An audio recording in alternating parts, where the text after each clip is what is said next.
আমি বিশ্ব মানবতার শান্তির দূত হযরত মুহাম্মদ সাল্লাল্লাহু আলাইহি সাল্লামের আনুষ্ঠানিক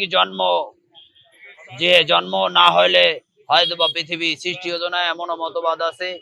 কাউকে আমি ছোট করে নাই। বিশ্ব মানবতার ক্ষেত্রে খ্রিস্টান, বৌদ্ধ এবং যে কোনো জাতি ধর্ম ভেদাভেদ নয়, রাষ্ট্র ভেদাভেদ নয়, বর্ণ ভেদাভেদ নয়। আজকের আমরা যে দেশকে সুদ ঘুষ মুক্ত রাখতে চাই, সেখানে একটা রাষ্ট্রের প্রধান যিনি দীর্ঘদিনে তাদের কালিমা লেগে এসেছে, আমরা কোনো রাষ্ট্রনায়ককে একবার নয়, আমরা এই দেশের ভোটাধিকার নিয়ে কথা বলতে চাই। ভোটে কখনো আমরা কালিমা দিতে চাই না। আমরা অনলাইন পদ্ধতিতে ভোট দেব, কোনো অর্থনৈতিক লস হবে না। এই দেশ আমার, এই দেশের ঋণের বোঝা আমাদের পরিশোধ করতে হবে।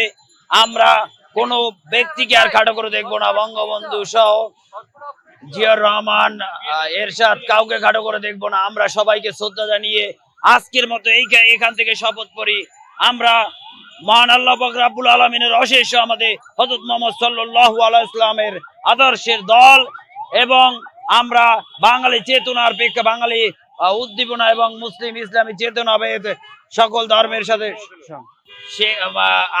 এই দেশের গণতন্ত্রের মানসকন্যা নামে খ্যাত এবং দীর্ঘদিনের প্রধানমন্ত্রী ছিলেন শেখ হাসিনা।